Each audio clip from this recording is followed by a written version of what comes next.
Hello, and welcome to Calm and Cozy Stories, a place where everyone can find calm and enchantment beneath the soft glow of the moon, right before drifting off to sleep.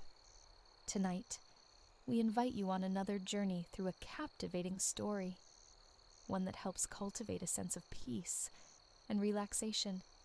Before we begin, let's take a moment to gently prepare our bodies and minds for a soothing, restorative rest. Make yourself comfortable, and with each slow inhale and long exhale, allow the cares of the day to gradually slip away. It's not always simple to detach from the day's busyness, especially when bedtime approaches. But keep in mind, the less we worry about falling asleep, the easier it is for the mind to release tension. Let the steady rhythm of your breathing carry off any remaining worries, and let the story you're about to hear guide you into deep relaxation. Now, settle in and allow the moonlit atmosphere to softly embrace you. Enjoy this story, and may you drift into peaceful, restful slumber here on Calm and Cozy Stories.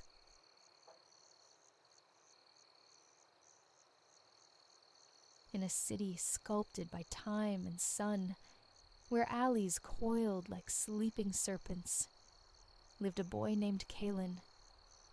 His days were measured by the school bell's chime, the echo of laughter with companions in the sun-baked plaza, where they chased worn leather balls, and the eventual retreat homeward as twilight painted the sky in hues of apricot and violet. He navigated the familiar labyrinth of streets, the air thick with the scent of spices and dust, until he reached the sprawling adobe dwelling that housed his kin. A constellation of lives under one roof. The uppermost floor held the chamber Kalen shared with his two elder brothers, a space filled with the quiet camaraderie of shared dreams. Below lay the sanctuaries of his parents, his aunt, his grandparents, but the heart of the home pulsed on the ground level, the largest expanse, divided between the vibrant storefront and the focused quiet of the workshop. Here, for generations untold, Kalen's lineage had spun magic from thread, their hands conjuring carpets of such breathtaking artistry that patrons journeyed from distant realms, seeking bespoke floor jewels or selecting from the wonders already unfurled. A chromatic symphony awaited within the shop. Diminutive prayer mats, emerald and gold, adorned the walls like sacred icons. Scarlet runners, ablaze with intricate metallic threaded arabesques, flowed across displays, and sequestered in the back, coiled potentates of wool, resided the monumental carpets, too vast and valuable for casual exhibition, their tightly wound forms hinting at the dazzling floral universes and patterns, within patterns concealed within. Returning homeward, Kalen invariably charted a course through this treasure-laden space, offering a nod to his aunt, presiding over the polished counter. Beyond this gallery of woven dreams, a curtain of strung beads guarded the passage to the workshop. He savored the cool, ticklish cascade of the beads against his skin, the soft, percussive music they made as he slipped through. The workshop hummed with a different energy. Here, his parents and elder brothers resided, perched before looms tall as men, their bodies folded onto cushions, fingers dancing across the taut warp threads. Such was their absorption. They seemed ensnared in a waking trance, weavers lost in the rhythm of creation. Kaelin often hesitated on the threshold, reluctant to shatter the spell, content to merely observe the fluid grace of their practiced skill. Currently, their collective focus poured into 2 immense commissions, destined for a magnate in a neighboring metropolis, undertakings that would consume months. His parents commanded one loom, his brothers the other. Both structures stood vertical, demanding the weavers sit cross-legged, their hands orchestrating the passage of weft through warp. The swift, intricate ballet of their fingers across the woolen strands evoked the plucking of harp strings, a silent, mesmerizing melody that held Kaelin captive. He understood, intimately, the discipline this craft demanded, boundless patience, an intuitive wellspring of creativity, and an almost microscopic attention to the minutiae of design. It required, too, a specific digital finesse, a dexterity Kaelin knew he lacked. Countless attempts he'd made, settling before a loom while patient elders guided his fumbling hands. Yet the language of the threads remained elusive. Kaelin had long ago made peace with the notion that his future wouldn't be woven at a loom. Another path awaited, though its contours shifted with the caprice of his thoughts. Sometimes he envisioned himself a nomadic merchant, astride a sturdy horse, traversing sun-scorched deserts and wind-swept mountain passes. Other times, his imagination soared skyward, casting him as an astronomer charting celestial bodies, unlocking the universe's whispered secrets. Or perhaps a simpler, grounded existence, remaining here amidst the familiar warmth of family, facilitating the passage of their beautiful creations into the world. That held its own quiet appeal, staying rooted in the place, among the people he cherished. But the horizon of adulthood still felt distant, an unwritten scroll. Time aplenty remained to discern his calling. For now, contentment lay in witnessing his family's artistry, in drifting through the house's familiar chambers as evening deepened and the aroma of his grandmother's spiced rice and vegetables, his favorite, began to perfume the air, signaling the day's labor drawing to a close. He passed back through the beaded curtain, its familiar rattle a soft punctuation mark.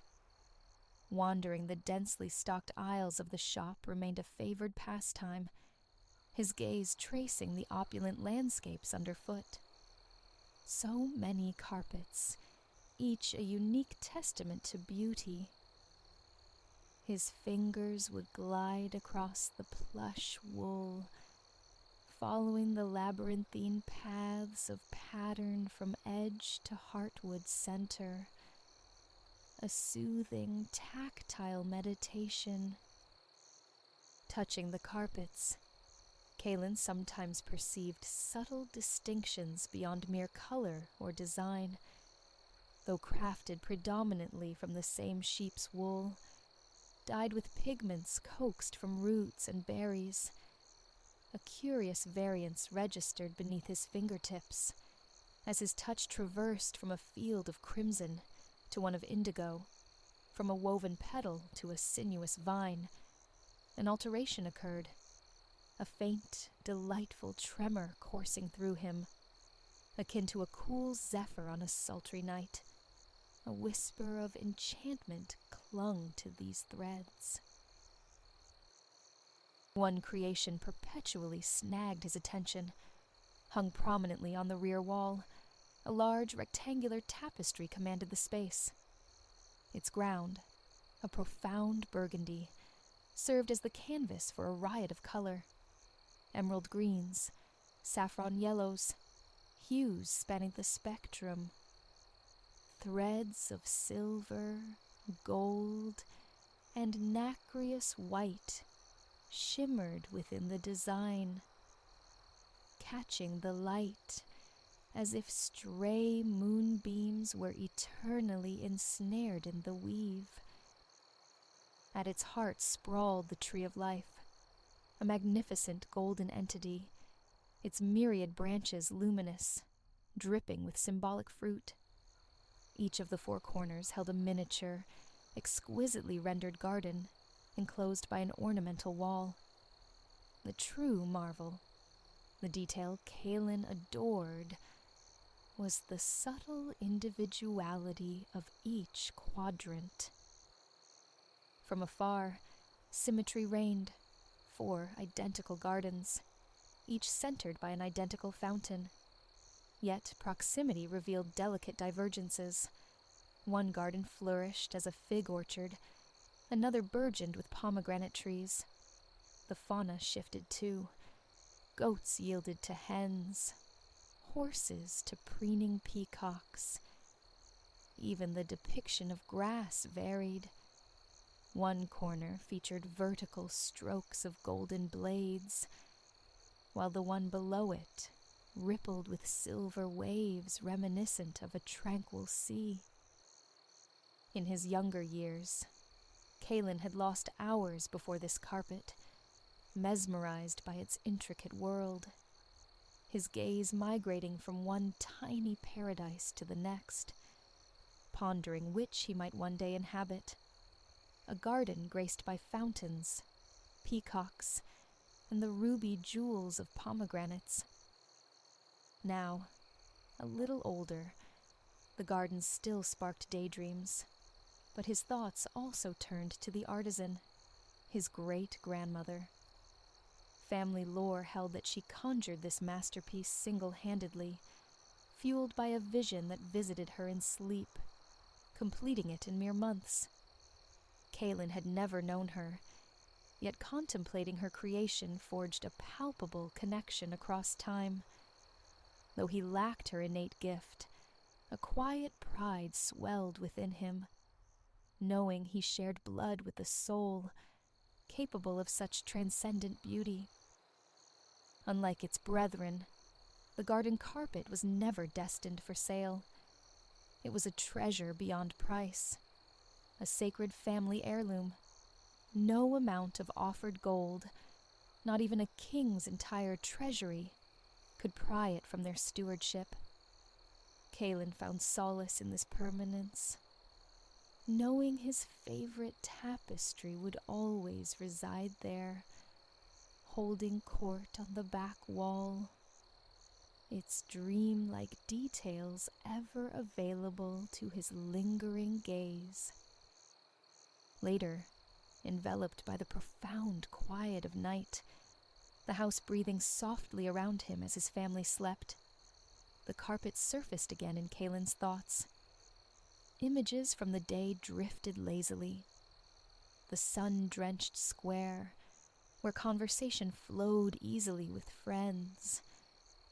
The vibrant skeins of freshly dyed wool, drying like captured rainbows on the patio, and the woven visions of the four gardens, each a glittering, miniature Eden.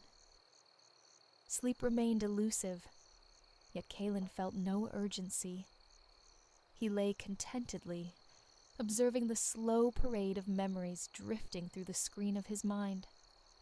The room was still, save for the gentle cadence of his brother's breathing and the distant, melancholic crosse of a night bird piercing the silence.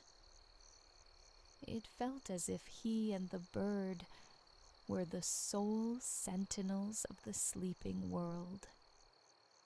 On nights like these, when slumber proved coy, Kaelin often rose. A quiet perambulation through the house, a deep draft of cool air on the roof terrace. This ritual often cleared his mind, paradoxically leaving him refreshed, yet more receptive to sleep. Upon returning to his bed, oblivion usually claimed him the instant his head met the pillow. And so, after a time suspended between waking and dreaming, Kalen decided to stir. Lighting a slender candle, he slipped his feet into soft slippers and traversed the room with practiced silence, careful not to disturb his brothers. Down the stairs he crept, step by slow step, until he stood within the shadowed sanctuary of the shop. In the midnight hush, the space felt transformed, imbued with a temple's solemnity. Silence reigned absolute, the only illumination emanating from his candle's unsteady flame, and the ethereal glow of the moon filtering through a high window. Silvery shafts of moonlight seemed to alight gently upon the stacked carpets. Kalen smiled, observing the delicate fall of light.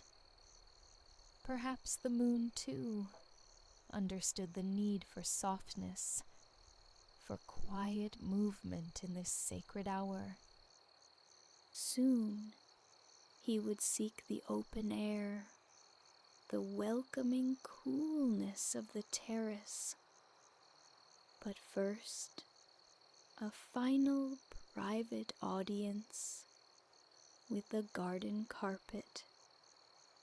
He cherished this solitude, the absence of the daytime bustle. No aunt at the counter, no chattering clientele. Just him, the flickering candlelight, and the woven splendor of the tree and its gardens. Time seemed to suspend itself. The familiar patterns shifted and blurred in the uncertain light, colors deepening, illusions dancing at the edge of vision. Then, something impossible happened.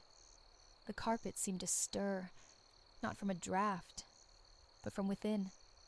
A gentle undulation rippled through the fabric, causing the patterned leaves to shimmer like disturbed water. Kalen blinked, glancing around the still enclosed space. The air was motionless, the windows secured.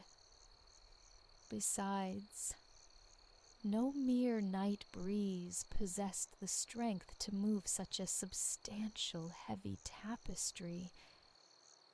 He must be more tired than he'd thought, his mind playing tricks.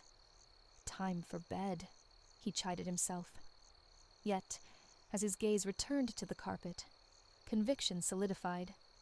It was moving, a soft rippling coalescing into a distinct billowing, pulling away from the wall. He stepped back, astonished, as the carpet detached itself smoothly, silently. Now it hovered before him, suspended in midair. Kalen blinked again, rubbed his eyes fiercely. A dream, surely, but the apparition remained, solid, undeniable. He reached out a tentative hand, his fingers brushing the soft, familiar wool fibers. It was real. The carpet floated, flew. It began to drift towards the stairs, moving like some vast, silent butterfly, or an enigmatic creature of the deep sea, navigating the air in slow motion. Though inanimate, in that moment, the carpet radiated a strange sentience, a purposeful movement that seemed to beckon him forward. Compelled, Kalen followed, feeling adrift in a waking trance. Upward he ascended, past the quiet doorways shielding his sleeping family, trailing the ethereal guide. He climbed all the way to the summit of the stairs, emerging onto the open roof terrace beneath a canopy of stars. The night was breathtakingly clear. On any other occasion, Kalen would have been lost in contemplation of the constellations. Tonight, however, His entire being focused on the magical presence before him. The carpet had paused its ascent, but continued to float, undulating gently in the still air, certain threads catching the moonlight, gleaming with an inner luminescence. Kaelin watched, rapt. It felt plucked from the pages of the fantastical tales his mother spun at bedtime in his childhood, stories populated by fae folk, jinn, and talking beasts. Imagination was one thing. Witnessing was another entirely. A surge of pure joy welled within him. Even if this were merely a dream, what a magnificent one. Yet, the reality of it felt irrefutable. And when the carpet gracefully spread itself flat before him, an invitation unspoken yet clear, Kaelin felt no hesitation. Instinct guided him. He settled onto its center, directly upon the image of the golden tree, folding his legs comfortably. Once seated, he stroked the velvety pile, a silent signal of readiness. The carpet seemed to comprehend. Seconds later, it began to ascend once more, lifting smoothly from the terrace floor. Up, up it rose, until, like a great bird taking wing, it launched into the night sky. Suddenly, impossibly, Kaelin was riding a flying carpet. He soared above the familiar rooftops, carried effortlessly, weightlessly, as if he were no more substantial than a fallen leaf. Awe washed over him as he peered cautiously over the edge. The height was already dizzying. It felt akin to riding astride a griffin or some winged steed of legend. The carpet moved with a confident fluidity, an animate grace. Strangely, the sensation felt utterly natural. Kaelin felt secure, supported, trusting implicitly in its power to bear him safely. As it glided onward, he savored the panoramic vista of the sleeping city. He knew these streets intimately. Yet from this celestial vantage point, they transformed into an unfamiliar, intricate map. Gazing down upon the shadowed rooftops, he struggled to orient himself. Naturally, at this hour, darkness cloaked the metropolis. Nearly all its inhabitants slumbered.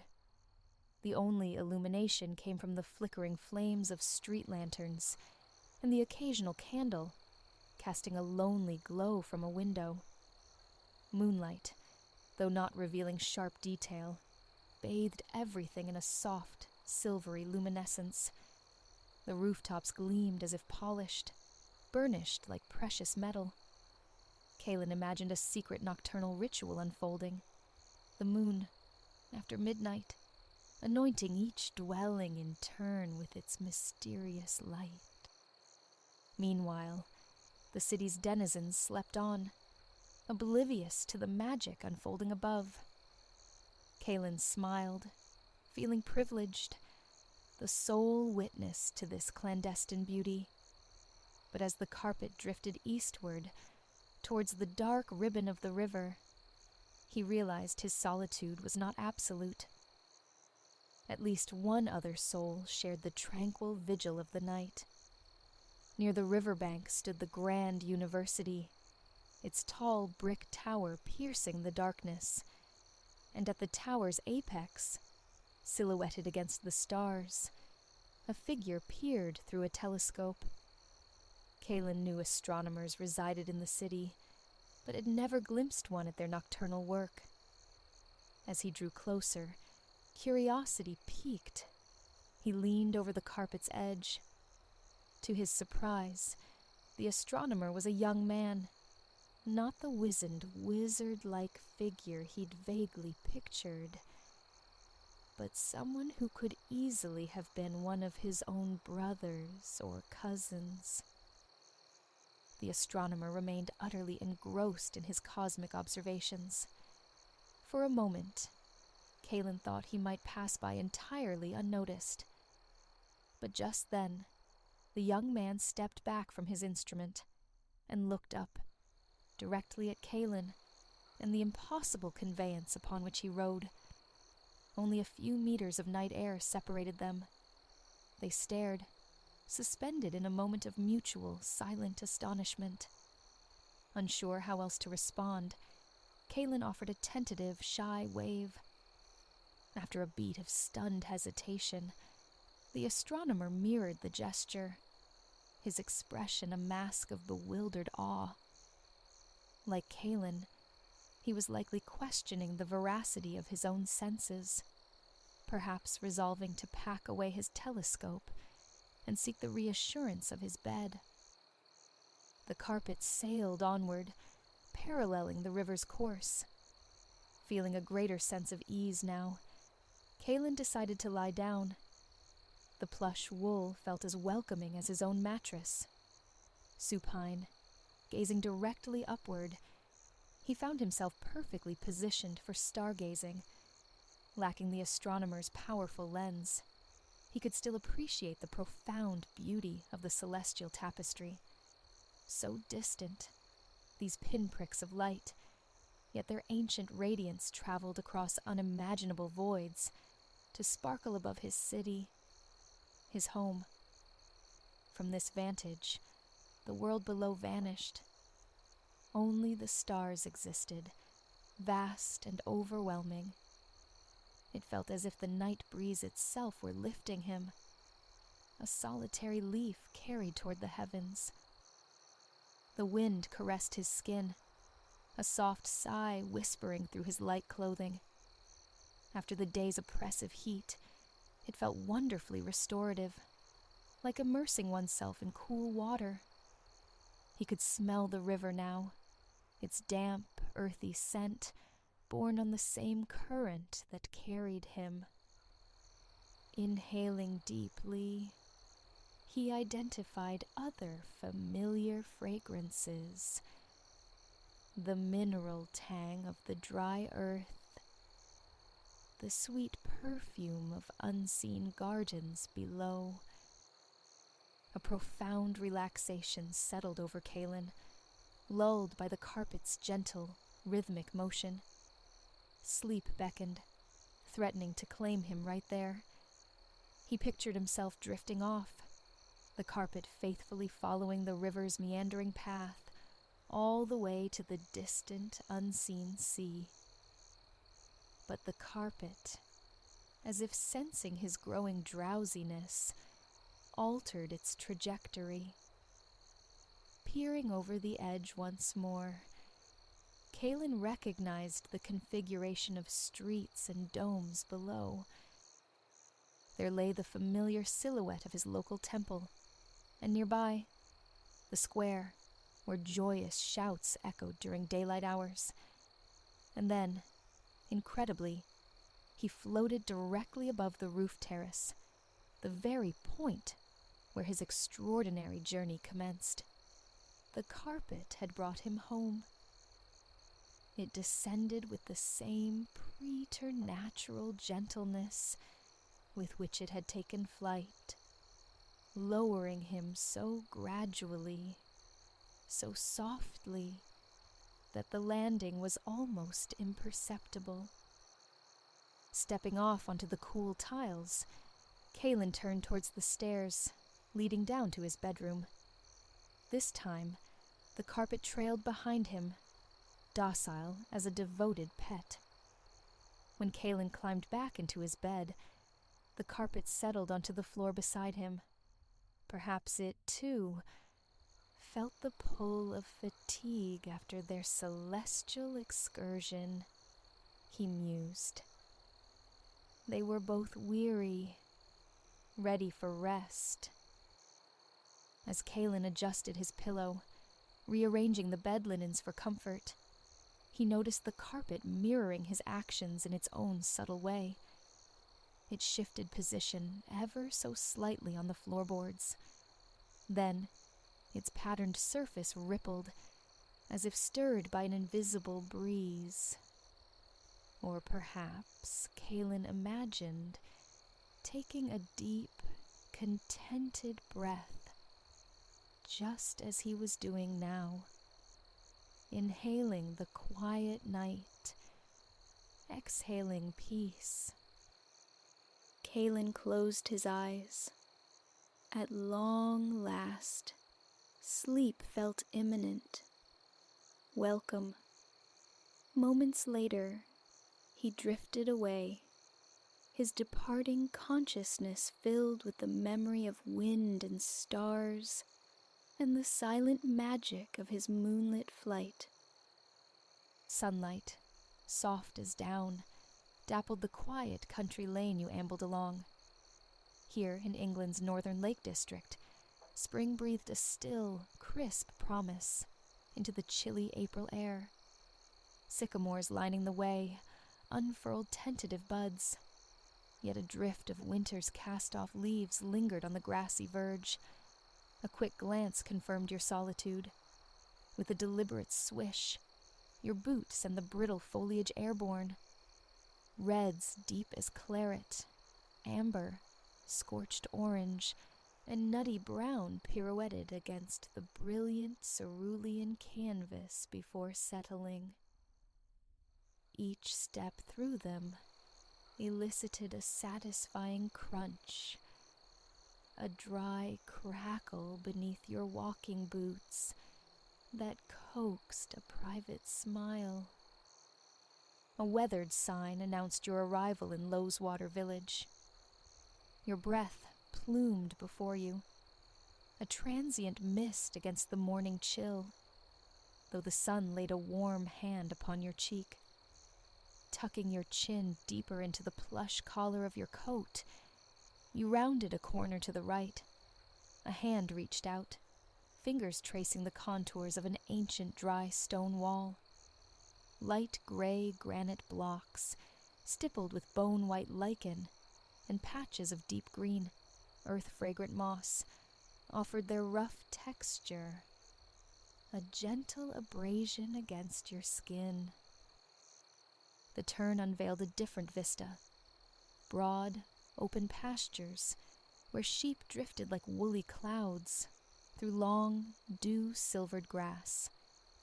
Beyond them reared 3 distinct fells. As you walked, the ascending sun gradually illuminated their stony crevices and scattered shrubbery, unveiling the deep valley whose entrance they guarded. Even at this remove, the iron-gray stillness of Crummock Water was palpable, a silent mirror to the sky. Yet, those fells were not your destination. Today held a singular purpose. Vaulting a rustic wooden stile, you beheld your objective. Within a small meadow encircled by alder and ash, a hot air balloon stood poised for flight, its rainbow-striped envelope billowing and swaying in a silent invitation. No one else stirred.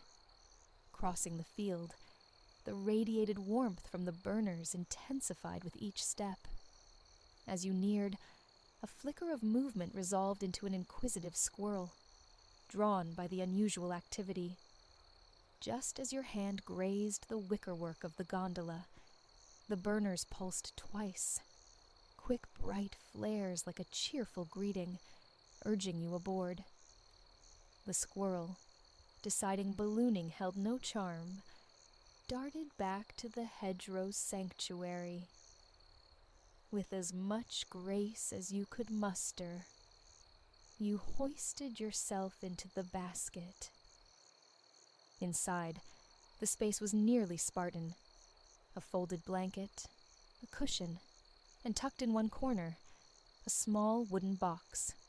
Walnut, perhaps, or maybe rosewood. Its construction spoke of simple, enduring craftsmanship.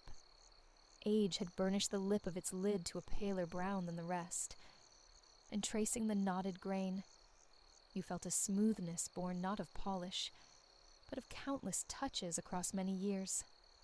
The lid yielded with a faint, protesting squeak. Nestled within lay a folded sheet of paper. As you lifted it, it unfurled, releasing a rich, woody perfume of aged parchment. A map of the Lake District. A tiny scarlet dot pinpointed your current location, precisely between the twin waters of Loweswater and Crummock Water. As you moved to refold the map, a second slip of paper fluttered free, twisting towards the basket floor. You stooped, deftly catching it between two fingers. Unfolding it revealed handwritten script, stark against the paper. No signature, no sender, just 5 words. I know where to go. A sudden roar and flare from the burners. The basket gave a subtle lurch, lifting fractionally from the earth. This vessel, it seemed, possessed its own volition. You pocketed the map. Another surge of heat, and the ascent began in earnest, so smooth it was almost imperceptible. Higher you climbed, and higher still. The crowns of the tallest ash trees sank beneath you. Looking down, the sheep in the fields had become minute specks, smaller than your smallest fingernail. Rising further, the balloon escaped the valley's lingering shadow. The morning sun, now unobstructed, seemed to pour light and contentment directly into your being. A sensation akin to weightlessness enveloped you. Silence reigned, profound and absolute, broken only by the whisper of air currents. The atmosphere smelled pristine, elemental. As you gained altitude, the lakeland panorama unfurled in ever greater majesty. Now level with the fell tops, most of the Lake District lay revealed below. A tapestry of greens and blues and grays. You drew the map out once more. Far to the south, a faint needle-like structure pricked the horizon. The ironwork of Blackpool Tower, an echo of Eiffel's Grace, opened in 1894, shielding your eyes against the strengthening sun. You could discern the distant glint of the ocean beyond the Cumbrian coast. A subtle salinity touched the cool morning breeze. Birds wheeled and soared nearby, effortless masters of the air. The surrounding hills and fells glowed gold and viridian in the early light. Eons of wind and water and time had sculpted these intricate landscapes. The gullies and fissures, the tumbling streams and hidden dells. Ice ages, stretching back 2 million years, had draped this region in glaciers, their slow, inexorable grinding carving the U-shaped valleys and gouging out the deep lakes at their hearts. Smaller hillside pools, the tarns, winked like scattered jewels near some peaks. Leaning against the basket's woven rim, you inhaled deeply. A profound sense of gratitude for the unfolding scene washed through you. Closing your eyes, you surrendered to the sun's warmth on your face and neck. A wave of tranquility flowed downward, from scalp to shoulders, along your arms to your fingertips, cascading through your torso and hips, down each leg to the very soles of your feet. Opening your eyes, you peered over the edge. You were drifting above a hill distinguished by 2 peaks. Recognition dawned. Hen Combe. That confirmed your southward trajectory. Indeed, gazing down the valley, the waters of Buttermere shimmered in the sun. A quick consultation of the map verified it. The little red dot had migrated down the valley, faithfully tracing your airborne path. You refolded the map, waited a breath, then checked again. Undeniably, the dot was closer to Buttermere. Smiling, you tucked the curious map away. Gliding along the valley, leaving Ennerdale water behind, your attention snagged on the miniature sheep grazing far below. Suddenly, a pair of large raptors sliced through the air beneath the basket.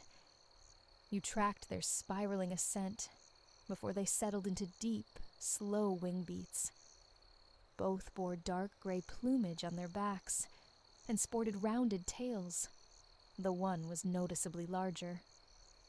As they banked, their undersides revealed a striking speckling of white and gray, complemented by beautiful dark and light bands running the length of their wings. Long yellow legs were visible, and their intense amber eyes flashed as they swept past again. Goshawks, a rare privilege. Nearly lost to this region not long ago, they remained elusive, typically haunting woodlands, nesting low amongst the trees.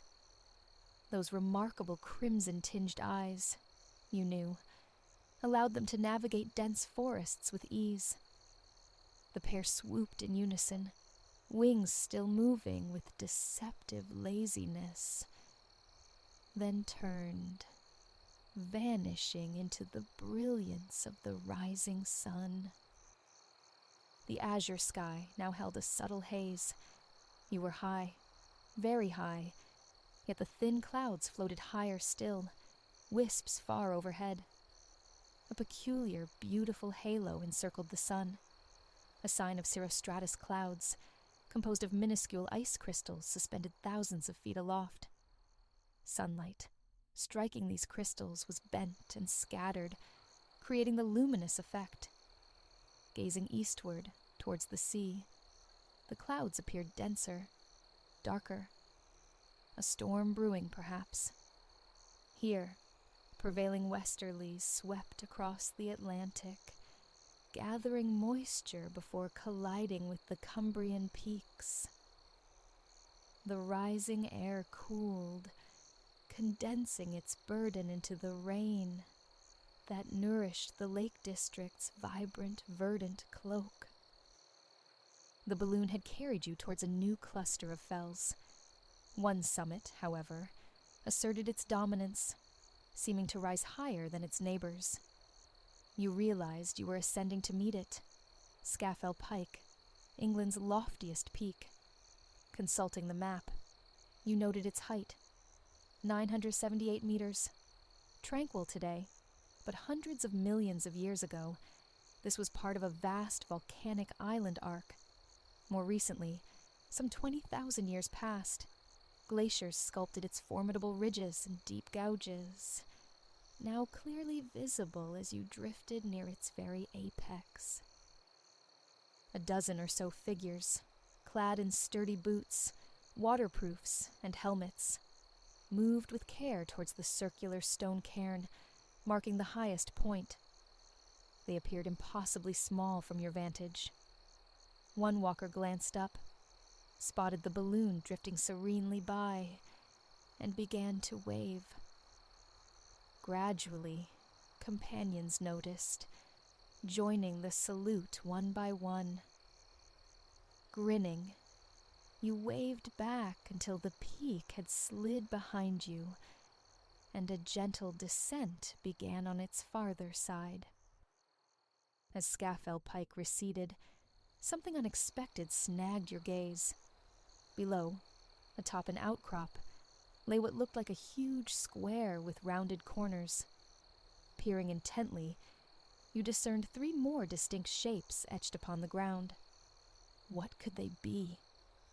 As if sensing your query, the balloon dipped lower. Now the shapes resolved into low walls, the spectral outlines of buildings erected centuries ago. You were looking upon the footprint of hard-knot Roman fort, standing sentinel on this isolated hilltop for nearly 2 millennia, guarding the pass. In the early 2nd century CE, soldiers under Emperor Hadrian razed this 3-acre fort, one of Britannia's most remote outposts. Its builders were the 4th cohort of Dalmatians, an infantry regiment drawn from modern-day Croatia and the Balkans. Those shapes marked the garrison headquarters, the commander's dwelling, and a granary. The 500 soldiers stationed here likely lived in leather tents, parading on the flat expanse you saw atop the hill. Men from across a vast empire, countless miles from home, striving to carve a semblance of familiarity from this corner of northern England. Drifting down the Eskdale Valley, you imagined their eyes lifting, just as yours did now, to the crags and summits encircling Hardknott. Perhaps feeling a similar awe on a day like this. With a silken shift, the balloon altered course. You checked the map. The red dot now drifted towards a peak labeled Old Man of Coniston, a curious name for a hill. As you looked ahead, then back at the map, explanatory text had materialized beneath the name. A likely fusion, it suggested, of ancient Celtic Alt Mayan, High Stone, and the Norse name for the nearby settlement, Konungstun, King's Farm. Though local lore insisted that from Coniston town, one of the hill's ridges perfectly resembled the profile of a reclining man. Passing the old man, the remnants of bygone industry became clearer. Skeletal iron tracks for ore carts, the ghostly architecture of cable cars that once hauled tons of rock, the dilapidated shacks where quarrymen sought refuge from Cumbrian downpours, nursing flasks of hot tea. Today, an immense quietness lay over these scars of labor. Soon, the hill fell behind. Ahead stretched a long, slender ribbon of water, Coniston Water, one of the largest lakes in the district. You were approaching its western shore. Across the water, perhaps half a mile distant, a substantial white house sprawled across the hillside, its 3 stories embraced by gardens and woodland. Your map identified it. Brantwood, home to the Victorian polymath John Ruskin. In the latter 19th century, he rose to prominence as one of Britain's most revered thinkers, writing profoundly on subjects ranging from mythology and archaeology to politics and literature. The map, it seemed, had more to share. Beside the outline of Brantwood, words began to fade into view. Ruskin's own. When we build, let us think that we build forever. Let it not be for present delight, nor for present use alone. Let it be such work as our descendants will thank us for, and let us think, as we lay stone on stone, that a time will come when those stones will be held sacred because our hands have touched them, and men will say as they look upon the labor and wrought substance of them, "See, this our fathers did for us." Gazing across the lake, at the enduring fells, the ancient valleys, the patchwork fields, you considered the landscape's millennia-long existence, altered only by the slow chisel of wind and time. You had witnessed vistas seen by Roman legionaries 2,000 years before. Centuries hence, others would see what you saw today. It felt easy, sometimes, to be swept up in the rush of time, to feel it whistle past like the wind. Yet, unknowingly, each day you laid a stone, and another, adding your contributions to those of loved ones, of strangers passed on the street, a beautiful, quiet structure rising in the mind's eye.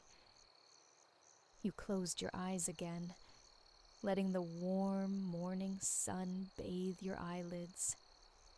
The air was utterly still. A long, slow, deep inhalation, held for a moment, then released. Everything felt profoundly right.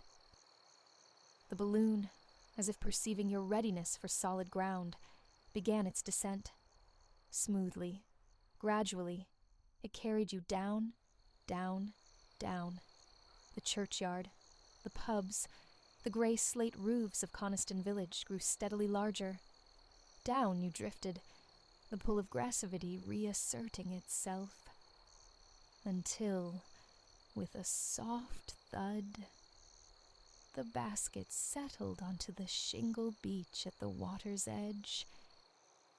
As the gondola stilled, you clambered over its rim and walked towards the line of trees fringing the beach. The balloon, apparently, had further journeys to make. It was already lifting, slowly detaching from the earth again. Turning back, you saw the burner flare twice, bright pulses like a warm farewell. You watched it ascend, drift across the lake, pass over Brantwood, rising higher and away. With a final burst of flame, it dwindled, eventually vanishing from sight. A quiet hope lingered that your paths might cross again someday. The sun, fully risen now, cast a comfortable warmth across the beach. Your day had begun in the pre-dawn chill. A rest felt welcome. Finding a spot in the dappled shade of silver birch trees, you settled against a smooth trunk and closed your eyes. From a distance came the sound of church bells, their chimes echoing softly down the hillsides and across the silent fields. Water lapped gently against the shingle. The faint, peaceful bleating of sheep and their lambs drifted on the air. You breathed deeply. You recalled the clouds witnessed earlier, high and distant. Like them, you allowed stray thoughts to enter your awareness, acknowledged them, and then let them drift away. And gradually, enveloped by the sounds and the warmth and the lingering wonder of the morning, you slipped into a deep and contented sleep.